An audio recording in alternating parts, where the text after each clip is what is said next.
கர்த்தருடைய பரிசு நாமத்திற்கு ஸ்தோத்திரம் உண்டாவதாக. இன்றைய ஜீவ வார்த்தை நிகழ்ச்சியை கேட்டுக்கொண்டிருக்கும் அனைவரையும் கர்த்தருடைய பரிசு நாமத்தினால் வாழ்த்துகிறேன், ஆசீர்வதிக்கிறேன். இன்றைய தின தியானத்திற்கு தேவன் கொடுத்த வேத பகுதி அது சங்கீத புஸ்தகம், அதில் 25ஆம் சங்கீதம் 12ஆம் வசனம். சங்கீதம் 25:12. கர்த்தருக்கு பயப்படுகிற மனுஷன் எவனோ அவனுக்கு தாம் தெரிந்து கொள்ளும் வழியை போதிப்பார். இதுல பாருங்க, தேவன் தன்னுடைய வழிகளை மனுஷனுக்கு போதிக்க வல்லவராக இருக்கிறார், சித்தமாக இருக்கிறார்.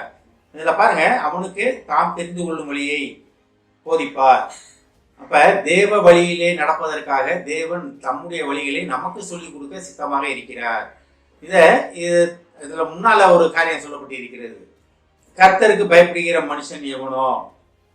அப்ப தேவனுக்கு பயப்படும் பயம் நம்மகிட்ட இருக்கிறதா? தேவனுக்கு பயப்படுதல் அப்படின்னா, நான் அதை ஏற்கனவே இதை பத்தி சொல்லியிருக்கேன், உங்கள்கிட்ட நிறைய பேசியிருக்கேன். தேவனுக்கு பயப்படுவதுன்னா, தேவன் என்னை தண்டித்து விடுவார், இன்னைக்கு நான் ஜெபம் பண்ணல, இன்னைக்கு நான் பைபிள் வாசிக்கல, நான் இன்னைக்கு ஆலயத்துக்கு போல, அதனால் தேவன் என்னை தண்டிப்பார் அப்படின்னு கிடையாது. ஆனா இதே பின்தொடர்ந்துட்டு வச்சுக்கீங்களேன், வருடக்கணக்காக நான் பைபிள் படிக்கல, வருடக்கணக்காக ஆலயத்துக்கு போல, ஜெபம் பண்ணலன்னா அப்ப தண்டனையில நம்ம தப்பிக்க முடியாது. கையோட கை கோர்த்தாலும் தண்டனையில தப்ப மாட்டான்னா, நீதிமனோட கையோட கை கோர்த்து தெரிஞ்சாலும் நம்மளுக்கான தண்டனை நம்ம அனுபவிச்சு ஆக வேண்டும். ஒரு நாள் 2 நாள் பலவீனத்துல படுத்துறீங்க, காய்ச்சல்ல படுத்துறீங்க, உடம்பு சரியில்லை, ஒரு டிராவல்ல இருக்கீங்க, பைபிள் படிக்க முடியல, எல்லாத்துக்கும் நாள் ஜோம் முடியல, அது தேவனுக்கு தெரியும். சிச்சுவேஷன் சூழ்நிலையிலே அறிந்த தேவன், நல்லாவே தெரியும் அவருக்கு. என் மகன் மனசுல ஜோம் பண்ணிட்டு இருக்கான், வாய் திறந்து சொல்லாட்டினாலும் அப்படின்னு தெரியும். ஆனால் தான் அதுல இருக்கு, ரொம்ப அழகா சொல்றாரு, கர்த்தருக்கு பயப்படுகிற மனுஷன் எவனோ. அப்ப கர்த்தருக்கு பயப்படுதல்னா என்ன? தேவ வழியை விட்டு நான் விலகி போயிருவனும். ஆனா தான் அதுல பின்னால முடிஞ்சு சொல்றாரு, அவனுக்கு தாம் தெரிந்து கொள்ளும் வழியை போதிப்பார். அப்ப தேவ வழியை போதிப்பார். எப்படி, யாருக்கு போதிப்பாரு? கர்த்தருக்கு பயப்படுகிற பயம் இருக்கிறவர்களுக்கு. கர்த்தருக்கு பயப்படுகிற பயம்னா என்னன்னு நான் அடிக்கடி பேசுவோம். தேவ வழியை விட்டு நான் விலகி போயிருவேணும், தேவன் என்ன அழைத்த அழைப்பை விட்டு விலகி போயிருவேணும், அந்த அழைப்பை தெரிந்து கொள்ளாம என் சுயத்தின்படி நான் நடப்பேனோ, இதுதான் கர்த்தருக்கு பயப்படுகிற பயம். கர்த்தர் எனக்கு எதற்காக அழைத்திருக்கிறார்? பேசொல்லி அழைத்திருக்கிறார், அழைத்து எனக்கு கையில ஒரு ஊழியத்தை கொடுத்திருக்கிறார். ஊழியம்னா எல்லாருமே அப்படின்னு கிடையாது, நம்ம இருக்கிற இடத்துல சாட்சியாக வாழ்வதுதான் மிகப்பெரிய ஊழியம். அப்ப தேவன் என்னை பேர் சொல்லி அழைத்து என்ன ஒரு காரியங்களுக்காக தேவன் என்னை மகிமைப்படுத்தியிருக்கிறார், எக்யூப் பண்ணியிருக்கிறார், தகுதிப்படுத்தி இருக்கிறார்.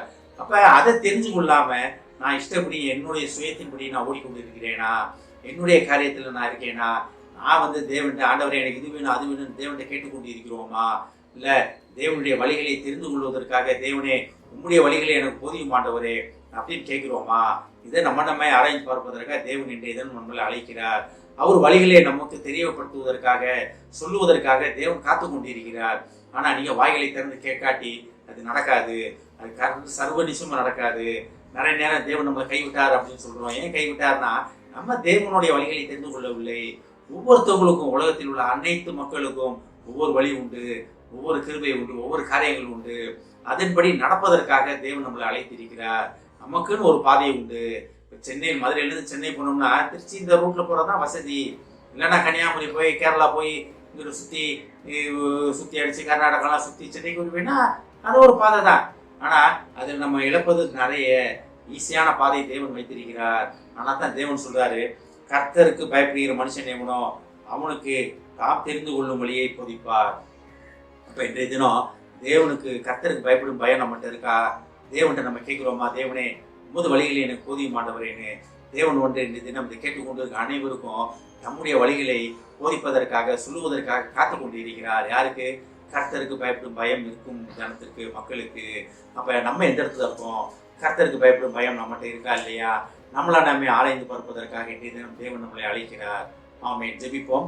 எங்களை அதிமனசின் பரலோக பிதாவே, கர்த்தாவே, நீர் எங்களுக்கு எங்களுடைய வழிகளை போதிப்பேன் என்று சொல்வதற்காக நன்றி ஆண்டவரே. ஏஸ்தாவனே, அந்த வழிகளை நாங்கள் உம்மிடத்தில் கேட்டு பெற்றுக்கொள்ள எங்களை தகுதிப்படுத்தும் ஆண்டவரே. உம்மிடத்தில் கேட்டு பெற்றுக்கொள்ளலாம் என்பதை, என்ற உண்மையை எங்களுக்கு தெரியப்படுத்தியதற்காக நன்றி ஆண்டவரே. இதை கேட்டுக்கொண்டிருக்கும் ஒவ்வொரு குடும்பத்தையும் முதுகத்தை தெரிகிறோம் அப்பா.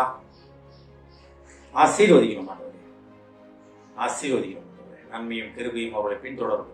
ஆசீர்வதிக்கிறோம். இயேசுவின் மூலமாய் கேட்கிறேன் நல்ல பிதாவே. ஆமென். கர்த்தர் உங்களை ஆசீர்வதிப்பாராக.